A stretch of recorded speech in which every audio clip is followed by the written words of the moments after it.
Amados irmãos, graça e paz do Senhor Jesus, estamos aqui mais uma vez nessa grande escola para hoje estudarmos, darmos prosseguimento à nossa série de estudos do panorama do Antigo Testamento. Estamos já na aula 10, não é? Do Antigo Testamento, avançamos aí bastante e vamos dar hoje continuidade no que será o nosso estudo, aula 10 do livro de 1º e 2º Crônicas, como eu disse, uma visão panorâmica. Mas antes, vamos orar? Feche os seus olhos, vamos buscar a orientação, a face do nosso Deus. Senhor Deus Todo-Poderoso, Criador dos céus e da terra, quero te pedir a tua graça, a tua bênção, a manifestação do teu poder aqui e logo ali onde está esse irmão, essa irmã, esse jovem, esse adolescente, esse senhor, essa senhora, vendo agora o que verá depois, que ele possa ser iluminado e orientado pelo teu Espírito Santo e edificado na tua santa e gloriosa palavra, é o que eu te peço em nome do Senhor Jesus Cristo. Então, irmãos, 1º e 2º livro de Crônicas, livro das Crônicas. Veja bem, qual é do que trata o livro de 1º e 2º Crônicas? Do que trata? Há uma visão um pouco equivocada de que o livro das Crônicas, que compreende no nosso cânon, na nossa Bíblia, 2 livros, mas no original é um só, há uma visão equivocada de que Crônica seria nada mais, nada menos que uma cópia melhorada de 1º e 2º Samuel, o primeiro livro das Crônicas, e no segundo ele repetiria aí o conteúdo de 1º e 2º Reis. Mas não é isso que ocorre. Há uma nova perspectiva. O autor, de fato, ele traz alguns relatos contidos nesses livros anteriores, Samuel e Reis, mas o faz trazendo um ingrediente novo, que um ingrediente teológico e espiritual. Ele traz essa nova perspectiva, esse novo olhar, lançando aí algumas informações que antes do exílio, Israel ele não tinha maturidade espiritual, não tinha percepção espiritual para poder entender o que aconteceu antes do exílio, muito especificamente nos dias de Samuel, aí, a transição dos juízes para a monarquia. Então, fatos ali que aqui são mais clarificados, são melhorados aqui na perspectiva, em uma perspectiva espiritual e teológica. Então, aqui nós temos 2 gravuras que exemplificam aí o que aconteceu. Esse livro é um livro pós-exílio. O que quer dizer isso? Que é um livro que é escrito no retorno da Babilônia. Ou seja, todo o conteúdo histórico, esse autor ele tem conhecimento de como aconteceu e Deus o orienta, é Deus que o orienta para que ele escreva. Então aqui nós temos aí uma figura caracterizando como foi esse horror, essa saída, jovens, velhos e crianças, fazendo aí uma caminhada de semanas, vendo para trás o templo pegando fogo e olhando para frente num futuro, com as perspectivas de um futuro incerto, Mente desarrumada, e aí, quem sabe, eles procuram saber por que isso aconteceu, onde está o nosso Deus, o que nós fizemos, Então, assim, a gente fica tentando entrar na mente dessas pessoas, que estão, obviamente, aqui nesse translado, para tentar entender o que aconteceu. Logo, do lado, nós temos aqui uma figura de um líder tipificando Esdras, que foi quem fez a leitura da lei. Aqui, diáspora, uma diáspora forçada, saída, e aqui, movimento sionista, retorno, retomada com a leitura do livro da lei. Então, esse livro de Crônicas é um livro, não da saída, é um livro do retorno, é um livro pós-exílio. Israel passou de 50 a 70 anos no exílio. Um resumo do autor: o autor é desconhecido, é atribuído a um sacerdote, não se sabe quem é esse sacerdote, mas é um sacerdote que escreveu. A data é 538 a.C., né? O cativeiro já ficou para trás, eles agora voltam. E o versículo-chave é 1 Crônicas 17, 27. 1 Crônicas 17, 27. Eu faço questão de ler. 1 Crônicas, capítulo 17, 27, diz o seguinte, a palavra de Deus. Pega aí na sua Bíblia, vamos ler juntos. Seja como os bereanos, confira para ver o que o conteúdo quer dizer, né? 17, 27 diz assim, 1 Crônicas 17, 27.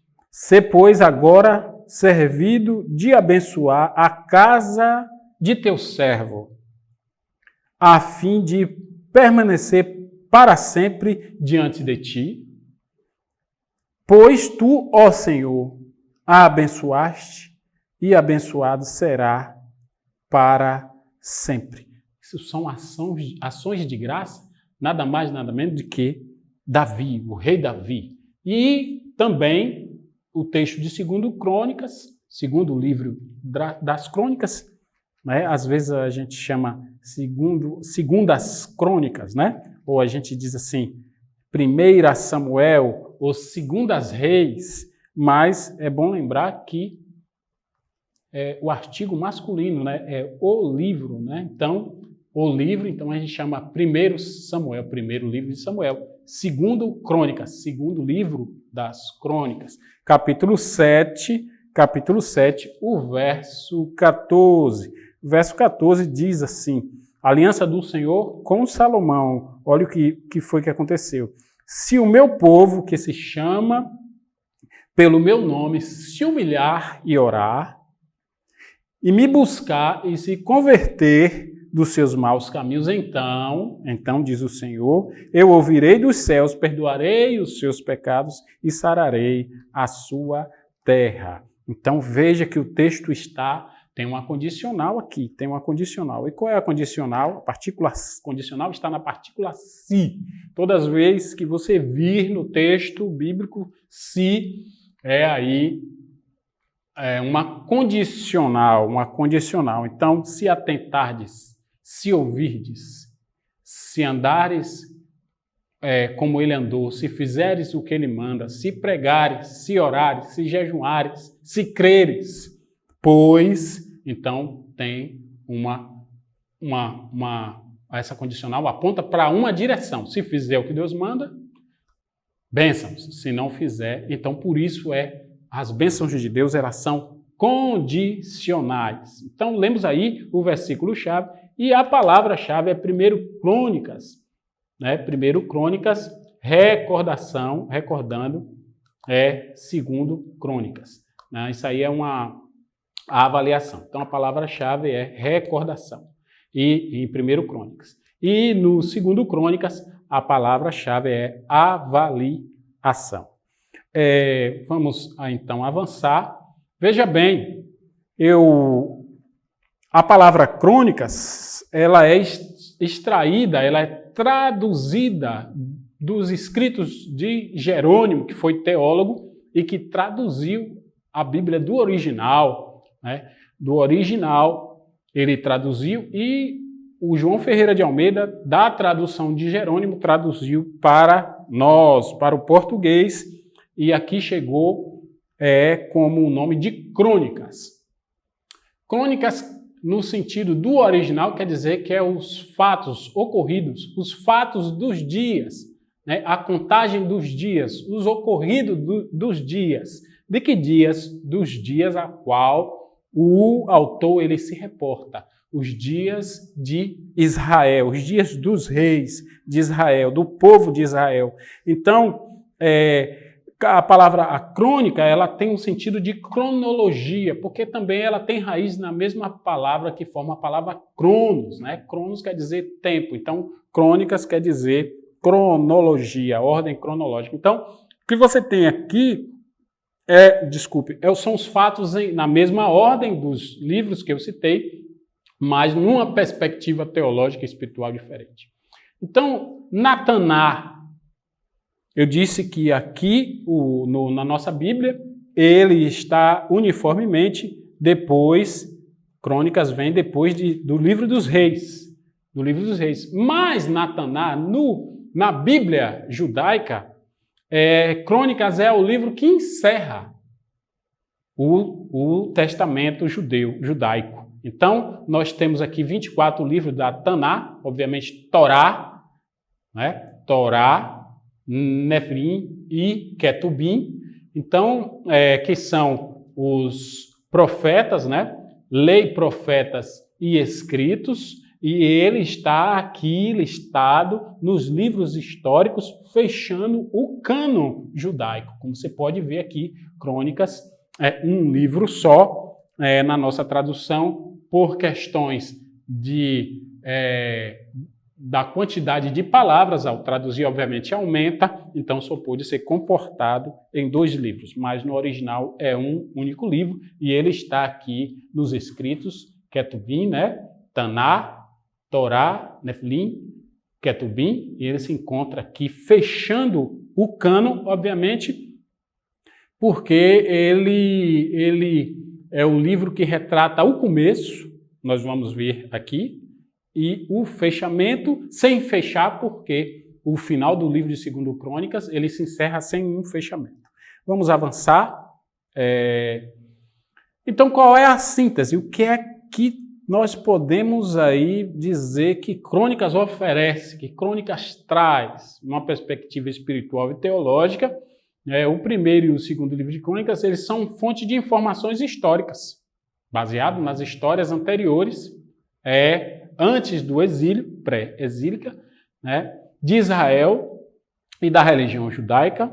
Ele também apresenta uma perspectiva mais positiva, né, dos seus reis, na perspectiva de que Davi aqui, ele é apontado como um protótipo do Messias, também Salomão e a tribo de Judá, numa perspectiva messiânica. Então, tem fatos que o autor ele não coloca aqui, quando fala de Davi e Salomão, não porque quis subtrair, mas porque ele não poderia até fazer isso, porque qualquer um que quisesse conferir os fatos que não estão aqui em Crônicas, a respeito da vida moral ilibada de Davi e moral também dos reis de Judá, Salomão é um deles, depois de Davi.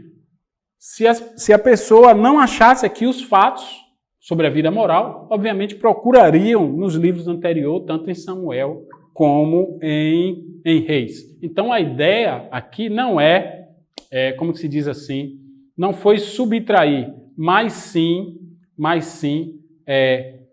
realçar as qualidades, destacar as qualidades, uma vez que o autor ele está inspirado por Deus para animar, para trazer ânimo à nação, né? reacendendo o rei messiânico, reacendendo a perspectiva de que Jerusalém, Israel, é esse lugar da promessa onde Deus abençoa todas as nações do mundo por Israel no seu rei prometido, o Messias. Então, o autor ele vai ancorar toda essa descrição de um Messias a partir das proezas davídicas, da administração de Salomão, da sua sabedoria, do seu conhecimento, e, obviamente, a partir de uma linhagem da tribo de Judá, mas também levítica. Então, ele vai trazer a linhagem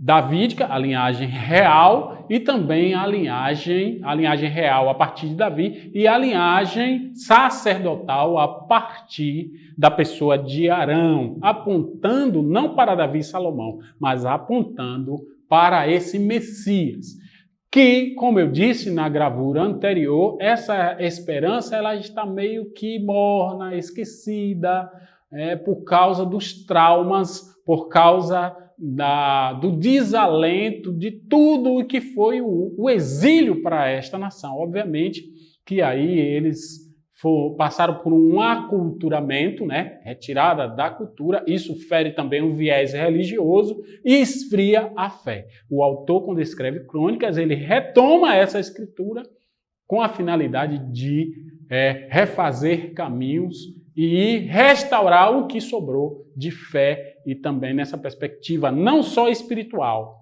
teológica, mas também estrutural, que é a reconstrução da cidade, que é esse lugar do Messias, o Messias prometido.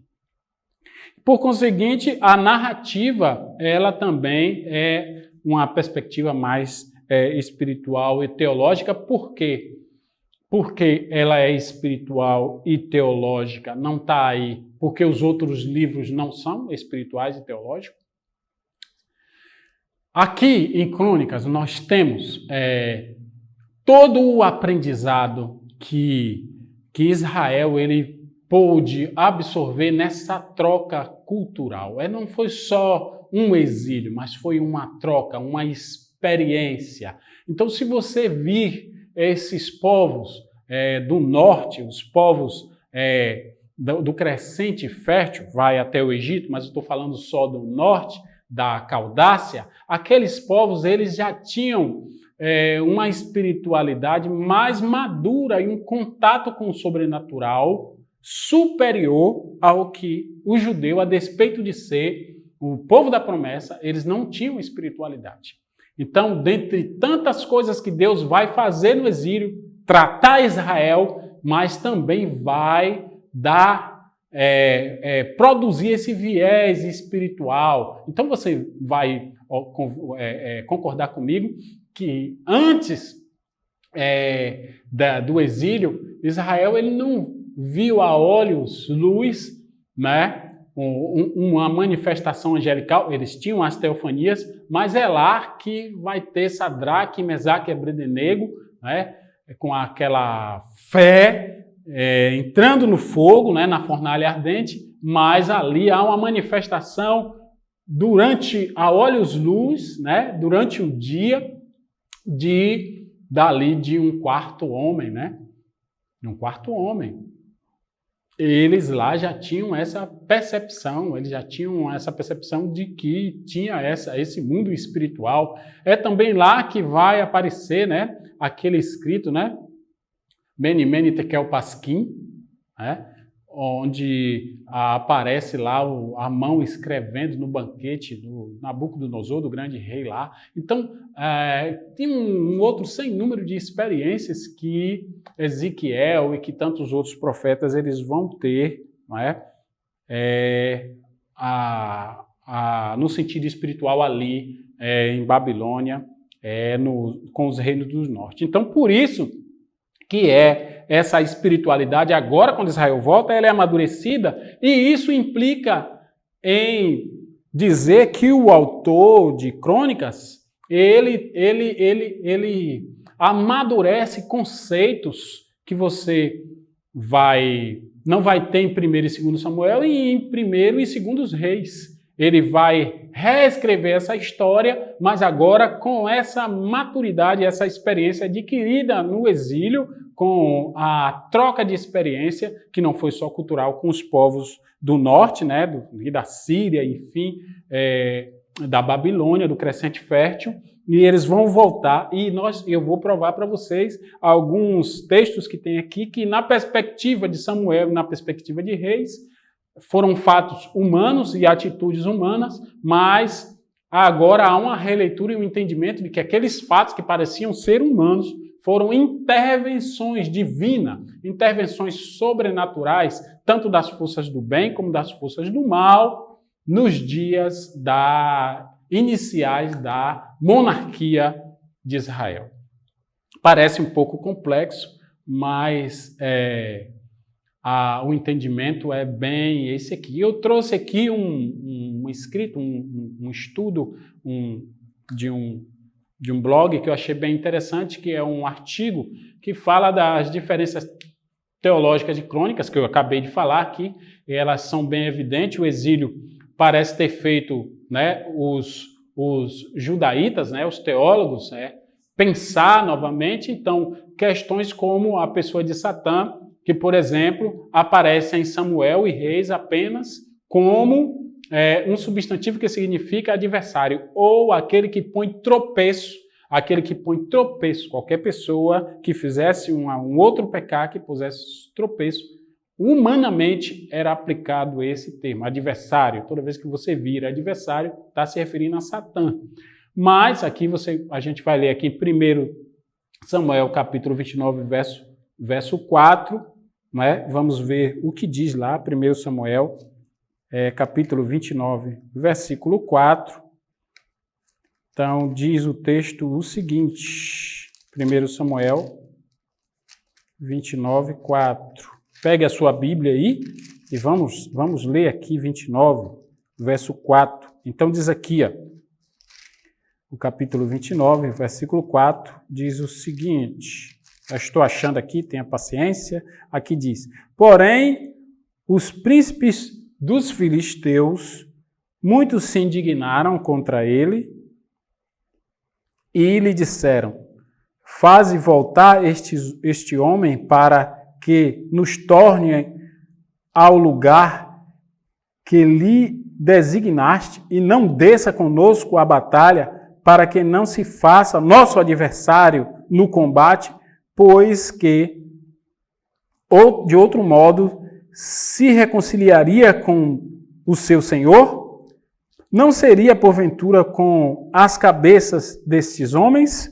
Então, esse texto aqui é os filisteus questionando um posicionamento onde os filisteus ficam desconfiados do achegamento, da aproximação de Davi. E aqui a palavra para adversário é essa palavra, esse termo aqui, Satã, adversário. E isso aqui é na perspectiva humana, na perspectiva social, né, do livro de Samuel. Você vai ter também em 1 Reis 5, 4, 1 Reis 11, 23, e ele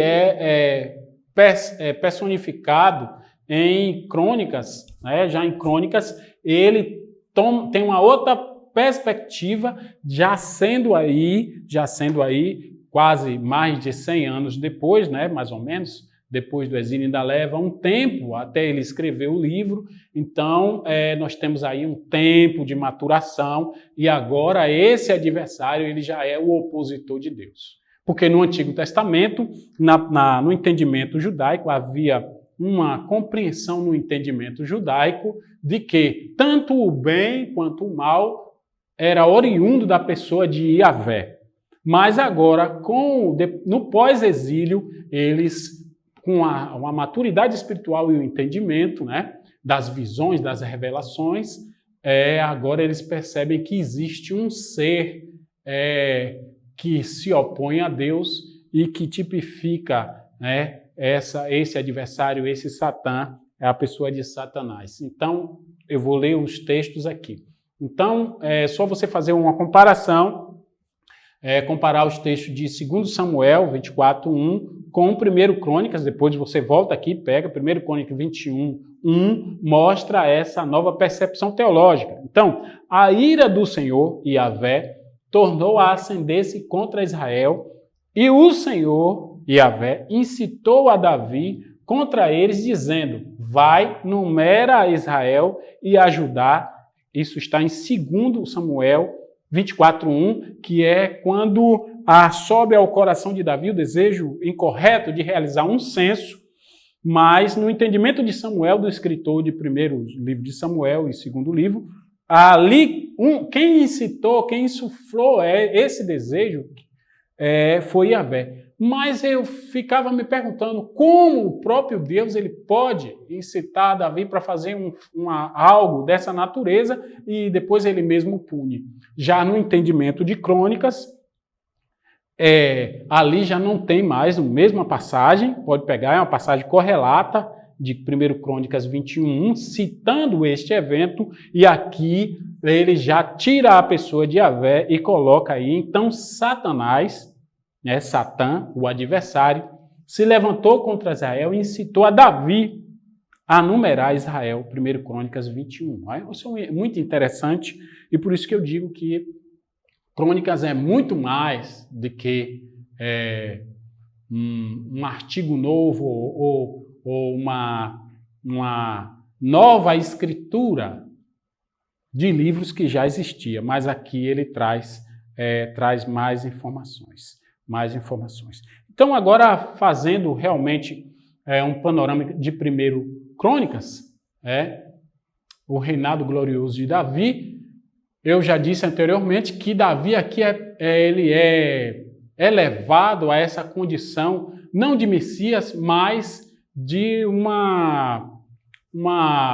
protótipo, uma pessoa que tipifica, que tem as características ideais de um rei Messias sem ser chamado de Messias, mas ele tem algumas características. Por isso que eu disse que o livro ele não tenta omitir e esconder, mas sim destacar, realçar o que havia de bom, que houve de bom nesses 40 anos de reinado de Davi e Salomão, obviamente deixando aí de lado os reis do norte e os reis maus de Israel. O reino do norte não é incluído nessa lista. Eu já disse que ele traz desde Adão, você vai ver aqui em capítulo 1, em 1 Crônicas, capítulo 1 até o 9, uma extensa lista de genealogia que não está ali à toa. O judeu gosta muito disso, de trazer as informações cronológicas no tempo e no espaço a respeito da sua linhagem. E o faz a partir da tribo de Judá, de uma linhagem real que é Davi, reforço, e também de uma linhagem arônica que é sacerdotal na pessoa de Arão. Por quê? Porque o Messias ele tem essas duas características. É daí que ele sairá, é daí que vem esse rei. Ele virá da tribo de Judá, já tinha profecia a respeito disso, portanto, ele é linhagem real e ele tem linhagem sacerdotal.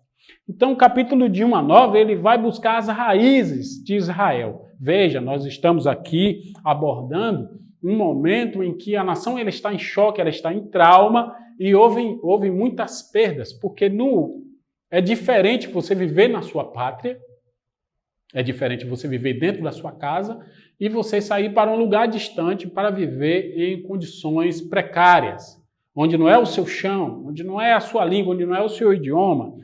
Só para você ter ideia das mudanças, elas são tão contundentes que Israel ele sobe, ele é levado cativo como hebreu, e quando ele volta no movimento sionista, ele sai no movimento, na evasão, na saída, ele é levado, mas no movimento sionista, que é o retorno, ele já volta não como hebreu, mas sim como judeu, porque quando se perguntava de onde vinha aquela turba, de onde vem essa gente, e aí se dizia entre o povo da Babilônia, esses são os transportados de Ben-Yuda, da península, do lugarejo, da cidade de Ben-Yuda, da região de Ben-Yuda, corrigindo, da região de Ben-Yuda ficou, então eles são os judeus, eles são o povo de Judá, de lá dessa tribo. Então foi considerado o todo como judeu.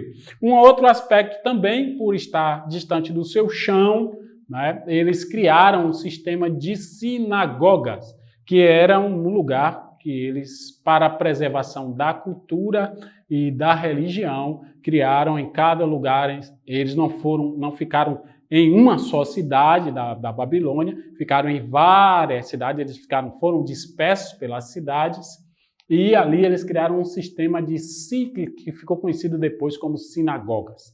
Isso vai fazer parte lá e na volta também. Para quê? Para a preservação da cultura, da religião e da fé judaica. Desculpa, uma vez que eles já estavam fora do seu solo, do seu chão. Então, eles buscam na genealogia essa reafirmação de que da esperança perdida, através da genealogia, vão buscar logo em quem? Em Adão, fazendo todo esse círculo que dentro de 100 anos, possivelmente, ou por volta de 100 anos, isso já havia sido perdido, porque você tem uma troca de geração, você tem uma mudança de perspectiva, do polo da fé, às vezes para a razão, o secularismo, enfim, tudo isso são danoso para a fé. O secularismo é necessário, né, a ciência, enfim, os avanços, a razão, a matemática, a ciência, enfim, mas nesse sentido aqui do aculturamento, que foi o que se tentou fazer para se esquecer uma fé e adotar outra. É tanto que no retorno nós vamos ler o último livro lá, o último parágrafo das Crônicas, o rei lendo uma carta do seu antecessor, né, que ficou perdida, ele vai dizer, suba quem quiser. Então, o retorno ele foi gradativo, mas não foi forçado, e muitos judeus optaram por não retornar, uma vez que já tinham se estabelecido seus negócios, famílias, enfim, casado, constituído família, até porque foi dito, né? Casem lá, constituam família, vivam a vossa vida, porque eu vou trazer vocês. Mas muitos não quiseram retornar. Então, ele faz essa abordagem buscando em Adão essa genealogia, né, das 12 tribos de Israel, o foco sobre Judá e Levi, porque Judá é uma linhagem real, é dele que vai sair o Messias, e Levi porque também é a linhagem sacerdotal, a ênfase na linhagem messiânica, né?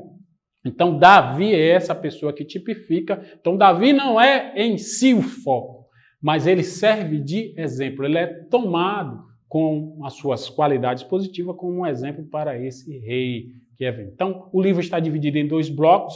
O primeiro, Crônicas, está dividido em 2 blocos, 2 grandes, né? São 29 capítulos. O primeiro bloco vai do capítulo 1 ao 9, o segundo bloco vai do capítulo 10 ao 29, que temos no primeiro bloco de 1 a 9 só genealogia, tratando desse assunto que eu falei. No capítulo 10 a 29 nós temos o quê? O reinado de Davi, que é esse rei glorioso, que aqui você não tem tratativos como o seu adultério, seus problemas morais, ou também aqui você não vê as fraquezas de Davi nesses capítulos, como as perseguições sofridas por Saul, suas fugas, sua vida em caverna, sua peregrinação. Por quê? Porque a ênfase está na perspectiva messiânica, um rei que tipifica o Messias. Então, essas fraquezas, esses pormenores, eles são importantes, mas a intenção aqui não é esconder, mas sim acentuar os fatos relevantes e positivos que possam tipificar o Messias com a finalidade de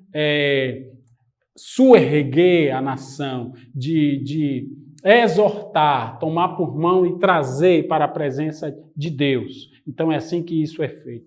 Então os destaques no rei de Davi, rei em Jerusalém, né? Ele foi ungido primeiro em Hebrom, ele foi ungido em casa, depois foi ungido mais uma vez, e por último essa unção em Jerusalém, onde ele é proclamado rei sobre todo Israel. Então, o desejo de construir um templo também aqui é tomado, é atribuída a Davi. Essa informação você não tem em 1 Samuel e em 1 e 2 Reis, com a riqueza de detalhes, atribuindo a Davi o feito de haver não só o desejo de construir, mas fazendo a lista material e espiritual, porque é Davi que vai construir os instrumentos materialmente, vai fazer a lista da matéria-prima, pedra, madeira, onde que vai buscar isso, os recursos também, a matéria-prima humana, quem são esses homens que vão trabalhar, é Davi que faz isso. E no sentido espiritual, é Davi que também introduz a música no culto. Então, Davi vai trazer algo novo para a tribo de Levi, que já é uma tribo sacerdotal, que já cuida do tabernáculo, mas em se tratando do templo, Davi agora quer, dentre essa classe que já é sacerdotal, uma outra, digamos assim, subclasse, que vai ser a classe dos cantores, que vão morar dentro desse templo. Davi programou isso, e ali vão se especializar em fazer o louvor no templo. Até hoje nós temos, né, o louvor no templo. Então isso é 1 Crônicas. Aí aqui nós temos, né, as raízes de Israel, capítulo 1, 2, 3, nós temos aí Adão a Abraão, Abraão a Jacó, Jacó a Davi. Obviamente que aqui ele não traz esse nome Jacó, mas ele traz Israel, né? Ele traz Israel. Ele não põe aqui o nome, não dá destaque para o nome Jacó. Então você veja aqui, né? Metusalém, Lameque, e aí ele vai, Adão, 7 anos, Cainã, Malalael, Jared, até o 4, depois aqui até chegar a Davi. É interessante que você observe, porque me parece que ele não trata aqui,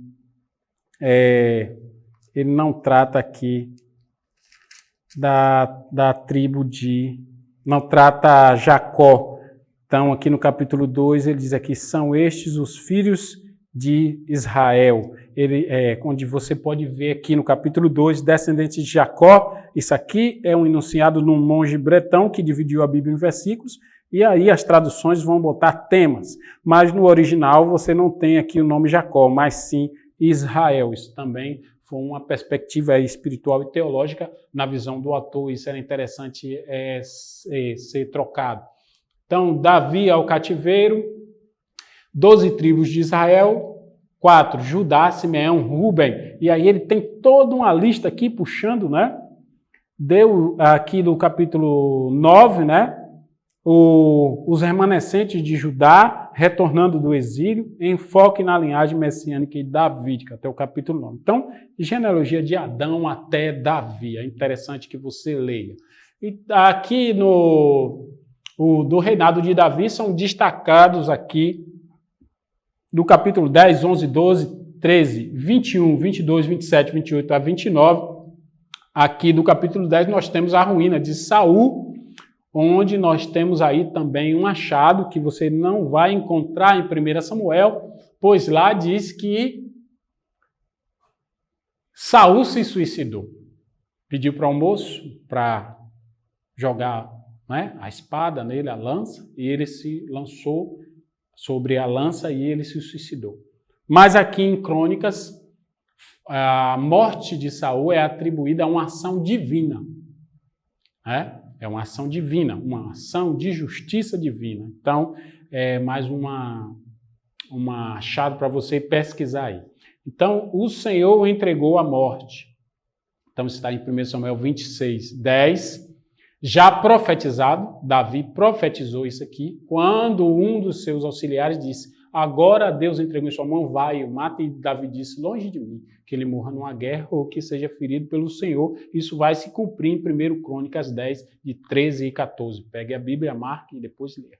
Quais são os motivos para que a justiça divina, né, para que Deus julgue uma nação, um povo, como nesses dias nós temos visto aí, o desmando, o desgoverno, situações vexatórias, uma violência crescente. E quando tudo isso acontece, as estruturas sociais, elas se tornam ineficientes e elas não conseguem manter a lei e a ordem, haja visto que Deus deu autoridades, então aí Deus assume o controle e toma o seu lugar e ele aí impetra juízo e justiça. Isso já aconteceu.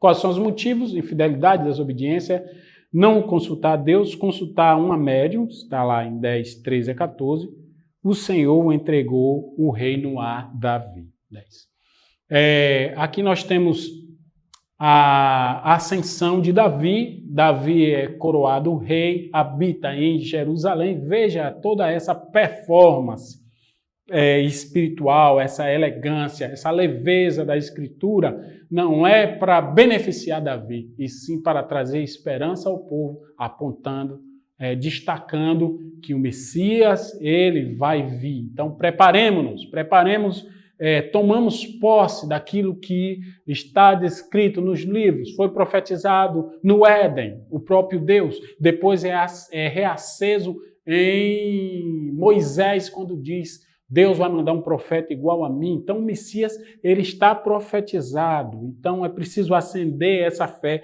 E é nessa perspectiva que o autor de 2 Crônicas o faz. Então, o exército de Davi era como o exército de Deus.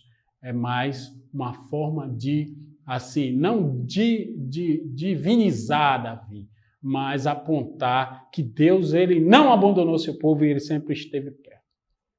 O reinado de Davi, aqui no capítulo 13, então você tem a arca, é trazida de Jerusalém da forma errada, isso está aqui registrado, e depois de forma certa.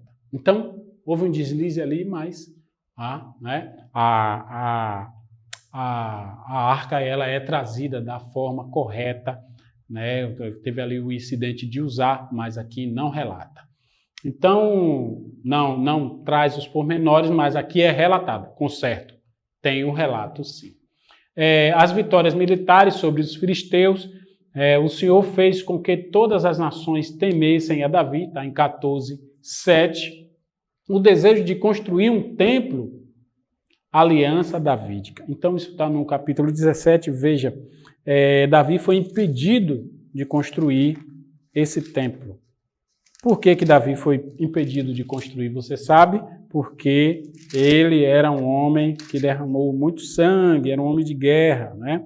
Era um homem de guerra, e aí ele foi impedido. Você está aqui no capítulo 17, né? Onde explica que sucedeu que, habitando Davi em sua própria casa, disse ao profeta Natã: eis que moro em casa de cedros, mas a arca da aliança, ou seja, Deus, a presença de Deus, a arca da aliança do Senhor se acha em tendas. Então Natã disse a Davi: faze tudo quanto está no teu coração, porque Deus é contigo. Porém, naquela mesma noite, o Senhor veio ao profeta Natã e mandou que ele voltasse. Vai e diz a Davi, você se excedeu um pouco aí, mas vamos consertar. Assim diz o Senhor, vai lá e volta a ele: tu não edificarás casa para mim. Por quê? Porque ele tinha alguns problemas, né? E ele não era a melhor referência. Isso vai ser posto como responsabilidade de Salomão, mas a idealização, né? Toda essa idealização na pessoa de Davi. Então, aqui nós temos aqui o do capítulo 13 ao 21, no reinado de Davi, falando de todas as vitórias, dessa perspectiva, né? O governo, Davi governa com justiça, com retidão, né? Aqui não tem Batseba, não tem. E não tem um assassinato, não tem as outras coisas. Quer subtrair? Não o pode fazer, porque as pessoas elas o veriam ao folhear as páginas de 1º e 2º Samuel e do livro de Reis, porque isso está registrado lá também. As guerras e o senso pecaminoso, mas aqui o autor o traz já com esse renovo, com essa cosmovisão renovada, né, no sentido espiritual, com a espiritualidade amaturada, e aqui ele já entende que não poderia provir de Deus, porque a Bíblia depois, no Novo Testamento, vai dizer que Deus não pode ser tentado pelo mal e a ninguém tenta. Então, o autor, ele foi bem-aventurado ao descrever e atribuir ao adversário de Deus ordens reais para o reino. O autor de Crônicas traz isso também. Davi faz os preparativos para o templo, mas não o constrói, e isso assim, entre os judeus é visto como algo muito glorioso, muito importante, porque o templo ele vai ser de fato construído e executado por Salomão, mas a vontade e o desejo foi todo e o planejamento de Davi. Organiza o sacerdócio levítico para servir no templo, tanto nos cuidados das coisas do sacrifício, da limpeza, mas também traz algo aí novo, que é a parte solene, a parte de música, né? Seleciona os músicos, porteiros e tesoureiros. E do 25 e 26, designa oficiais, juízes e líderes de serviço. 26 e 27, pode conferir depois aí, 22 a 26. No capítulo 28, exigências feitas a Salomão, última incumbência a Salomão, quando Davi diz: "Sê homem, meu filho, sê homem", não é? Dá os últimos conselhos, as últimas orientações para construir o templo. Conheça a Deus e sirva, Deus o busque e busque a Deus. Se você o buscar, o encontrará. De novo, o se. E finalizando aqui esse grande resumo, é interessante esse quadro aqui, né? É base do nosso estudo na nossa escola aqui, um estudo teológico, né? Que o pastor está fazendo conosco. Esse é retirado desse livro aqui, ó, parte desse estudo que eu trouxe. Então aqui nós temos ofertas reais, tempo para Deus, dar ofertas a si mesmo voluntariamente, de todo o coração. Então, isso tudo é Davi. E aqui nós temos, no capítulo 29, a morte de Davi. Quais são as características distintivas que nós temos aqui em 1 Crônicas? Nós temos as genealogias, você não vai encontrar em 1 e 2 Samuel, em 1 e 2 Reis. Genealogia a mais completa do Antigo Testamento, já finalizando o Antigo Testamento, é a mais completa. Depois você só vai ver isso no Novo Testamento, na genealogia de Jesus, e ainda lá faltam 2 nomes. Então essa é a genealogia mais completa. Deus causando a morte de Saul, omissões, quais são as omissões que ele atribui aqui como omissão, mas eu disse que na verdade não foi querendo esconder fatos, conflitos de Saul e Davi, 7 anos e meio de conflitos entre Judá e Israel, isso é fato, está em Samuel. O pecado de Davi, a revolta de Absalão, seu filho, quando tentou usurpar o trono e foi morto. Satanás incita Davi para pecar. As extensas recomendações finais de Davi a Salomão, a motivação correta para contribuirmos para a obra de Deus e busque a Deus. Isso é Davi que faz deixar ele se deixará achar. Isso é interessante. Principais ensinamentos em 1 Crônica. Quais são os principais? Deus preservou fielmente sua linhagem messiânica. Isso, o autor, ele tenta dizer isso, porque o povo, pensa que a falha está em Deus, mas não. Deus preservou um remanescente. Deus não pôde honrar a falta de desobediência de seus líderes. Deus não pode. Então, Davi, ele pecou e Deus disse, aí é o meu limite, eu não posso botar meu nome aí. Então, você vai pagar pelo que você fez. Fazer as coisas certas da forma errada traz desastres. Fazer a coisa certa da forma errada traz desastres. Em oposição a isso, fazer a coisa certa da forma certa traz bênção. São as condicionais que eu falei lá atrás. Então, o segundo Crônicas, segundo livro das Crônicas, dando prosseguimento, são 2 blocos, em 36 capítulos, o panorama de segundo Crônica, a fortuna de Salomão, a queda de Judá. Então, isso aqui é abordado nesse livro das Crônicas, né? Ele não esconde isso, não esconde a fortuna de Salomão e também a queda de Judá. Porque quando teve o exílio, Judá, Levi Judá e Benjamim, eles, quando teve o cisma, eles permaneceram fiéis. Então, quando tem o translado, esse translado ocorre também por parte, só foi o reino do norte primeiro, que era Israel, Samaria, foram transladados. E ficou na terra ainda por alguns anos, o rei vassalo, que ficou alguns anos em Judá, e Benjamim ficaram ainda. Dizem os estudiosos que essa preservação deles na terra por algum tempo, antes de também serem transportados para o exílio, deveu-se a essa ascendência messiânica, uma vez que Jesus procede daí, da tribo de Judá.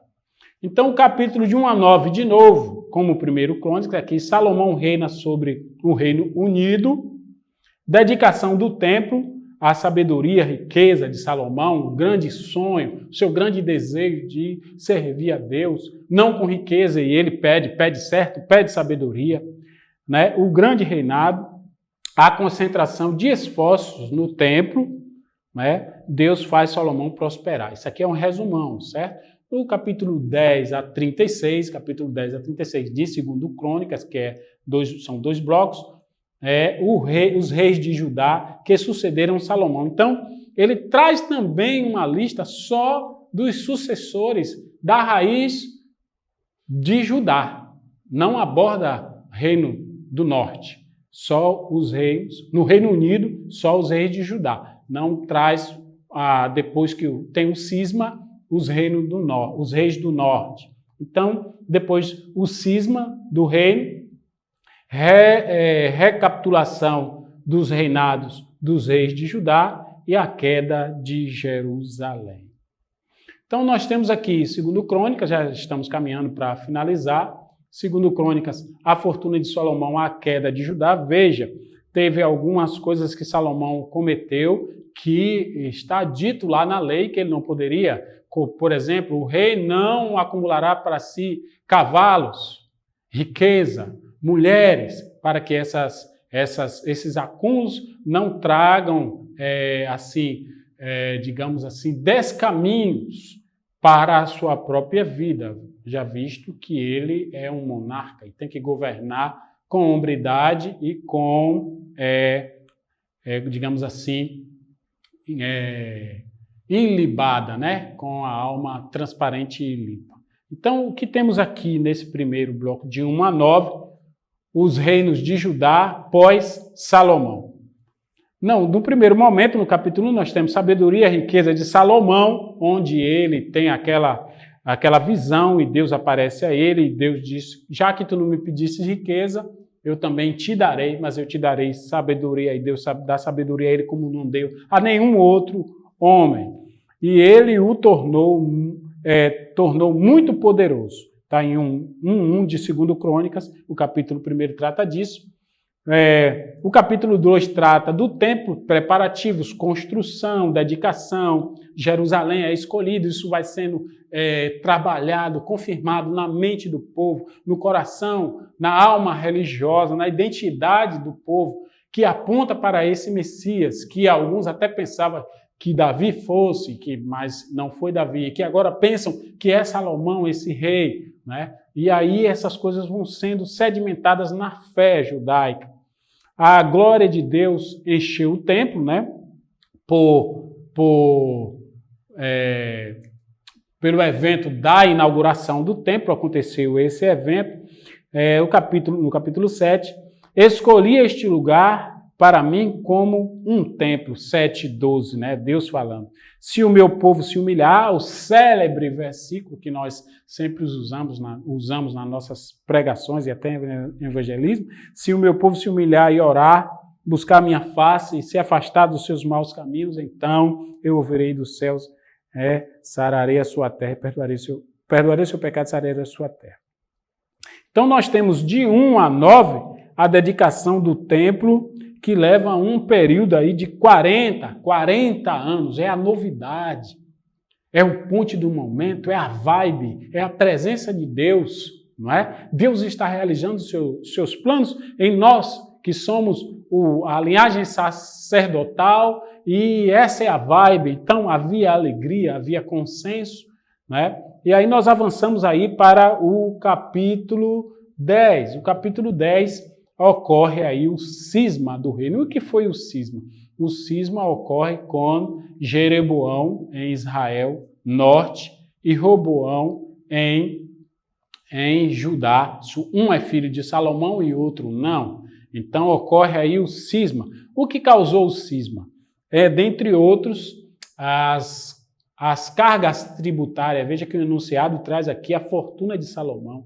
Muitos impostos. O reino de Salomão ele se tornou muito caro, né? E os seus sucessores viam também que não poderiam mudar isso e aí acentuaram mais isso. Então aí se tornou insuportável para a população e para as tribos, que 10 delas resolveram seguir a Jeroboão indo para o norte, enquanto Roboão ficou no sul, em Judá. Esta mudança nos acontecimentos vinha da parte de Deus, está entre aspas, é interessante você pesquisar.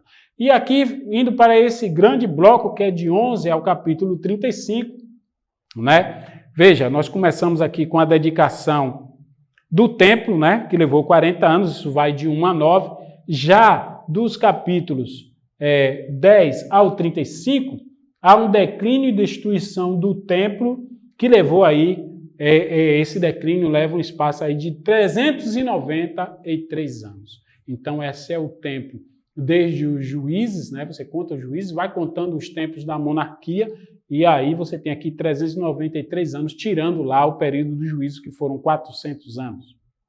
Então, nós temos aqui, quais são os fatos? O reinado de Salomão sobre o Reino Unido. Roboão, de 11 a 12, ele tinha 17 anos, bom e foi mal, não é? Rejeitou os conselhos dos anciãos, quando disse a ele que não procedesse, né, de uma determinada forma, e ele procurou auxílio e conselho em outros conselheiros que o aconselhou conforme os seus pensamentos. Então, nós temos aí Abias, que reinou 3 anos, né? Foi um rei bom, está no capítulo 13, confiou em Deus. Nós temos Asa, todos esses reis são da linhagem da tribo de Judá, certo? Então nós temos Josafá, que foi também um rei bom, que reinou. Asa reinou 41 anos, foi um rei bom. Nós temos Josafá, 25 anos, também foi um rei bom. Jeorão reinou, 8 anos e foi mal.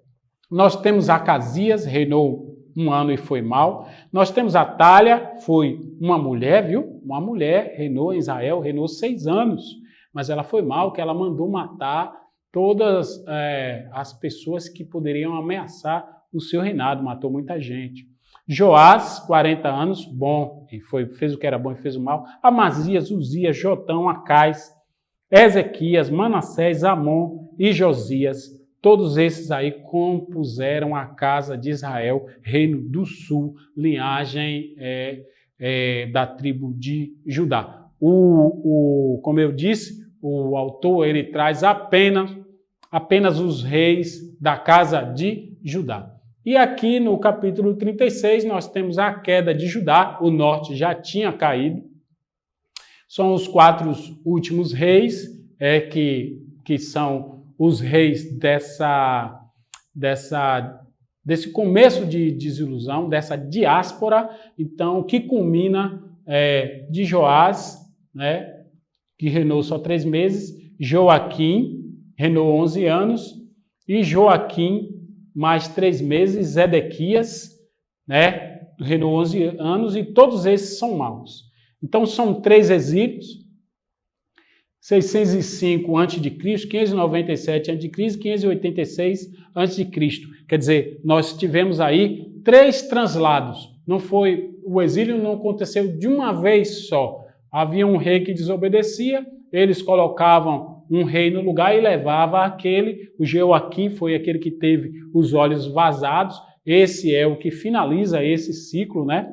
Ele finaliza esse ciclo de reis junto com Zedequias em Israel, e nós temos aí 605 o primeiro translado, uma leva de judeu vai para a Babilônia, em 597 uma outra leva, e por último em 586 uma grande leva levando aí Judá, Benjamim, o reino do sul. O templo é destruído, começa aí o cativeiro babilônico, o sábado forçado sobre a terra foi uma das causas, e o decreto de Ciro para retornarem. Então é atribuído a algumas desobediências e ausência de cumprimento da lei foram tomados pelos profetas como sendo a causa desse exílio. Então, as condicionais, se esse povo que se chama pelo meu nome se humilhar. Então isso não foi feito, então nós temos aqui as causas. Nós vamos finalizar.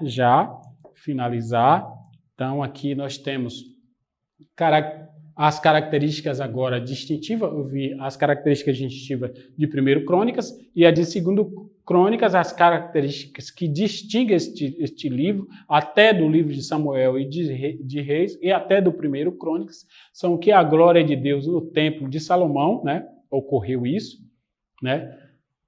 A não menção dos pecados de Salomão, que você vai achar em Reis, você vai achar lá.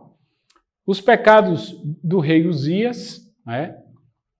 aqui você tem a escolha de Jerusalém da parte de Deus, a eleição você tem, arrependimento, a chave para o reavivamento, isso é pregado, o cativeiro babilônico como descanso sabático forçado sobre a terra prometida. Então, o que é que aconteceu? Como Israel deixou de dar descanso à terra desde que ela entrou na terra prometida lá em Josué, desde que eles entraram, eles não deram descanso da terra, e isso aí passou séculos acumulando esse descanso, e aí agora Deus leva eles para fora para dar descanso à terra que é prometida, que é santa, e que é aí que Deus mandou Jesus, o seu Messias.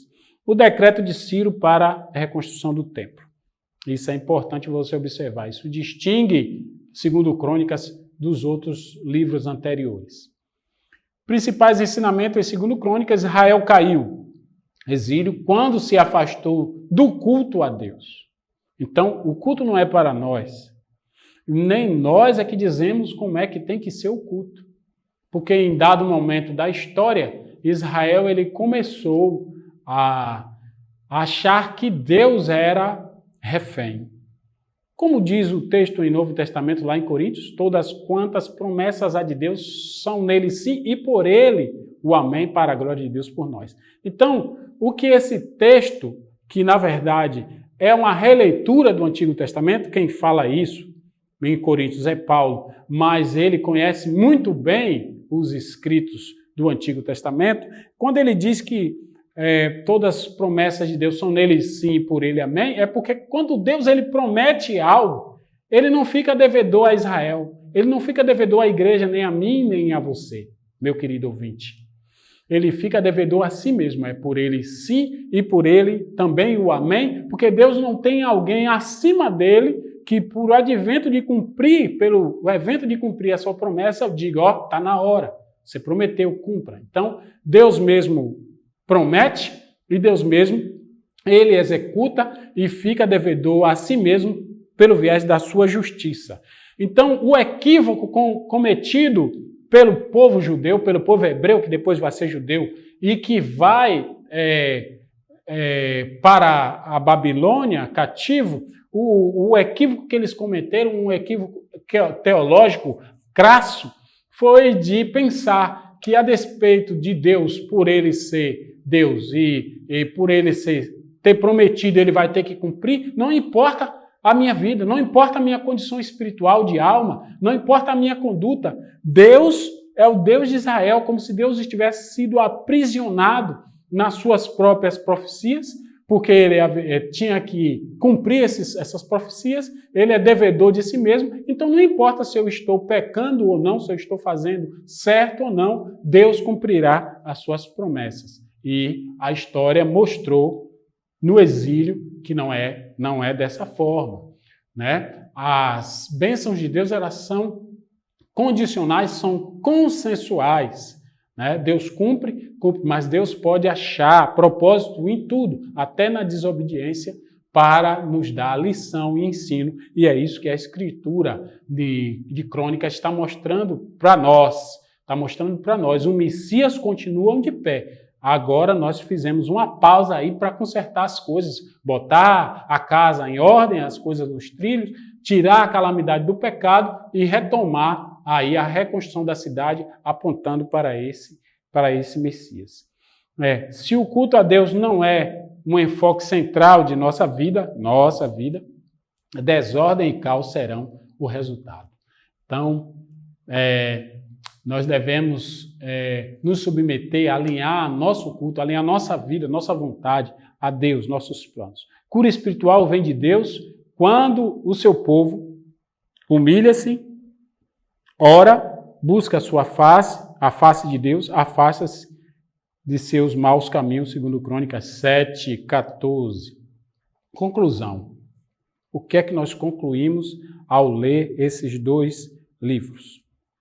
Crônicas, ele repete a narrativa em parte de 1 Samuel, de 1 e 2 Reis, mas o faz numa perspectiva espiritual e teológica, respondendo aos porquês que o escritor de 1º e 2º Samuel e 1º e 2º Reis não tiveram a capacidade, e eu já expliquei anteriormente, das questões espirituais para sanear, para explicar.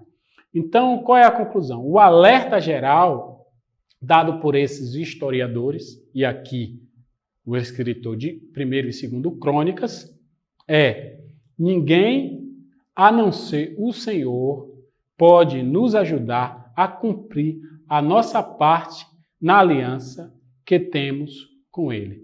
Então, precisamos ter em Deus, precisamos em ter o nosso Deus, a mola motriz da nossa vida, o centro. Precisamos ter em Deus aquele que é o sim e que é o amém. Precisamos ter em Deus o desejo de buscá-lo. Precisamos nos renovar as nossas forças em Deus a fim de cumprir os seus estatutos. Não é assim que Jesus fez, né? Se vós estiverdes em mim e as minhas palavras estiverdes em vós, pedireis o que quiser e vos será feito para a glória de Deus, não com assim para o nosso bel prazer. E aqui eu finalizo lendo o texto, como eu prometi, em 2º Crônicas, já finalizando, né? Finalizando, veja aqui o que diz o último texto de Crônicas, fala o capítulo é 36, o verso 22, porém, no 1º ano do rei Ciro da Pérsia, para que se cumprisse a palavra do Senhor da boca de Jeremias, o profeta, que profetizou o cativeiro, despertou o Senhor o espírito de Ciro, rei da Pérsia, o qual, veja que eles foram transladados por ocasião de outro rei, e agora já vai numa outra dinastia, né, num outro rei, que fez passar pregão por todo o seu reino, como também por escrito dizendo: assim diz o rei da Pérsia, o Senhor, Deus dos céus, me deu todos os reinos da terra em minhas mãos.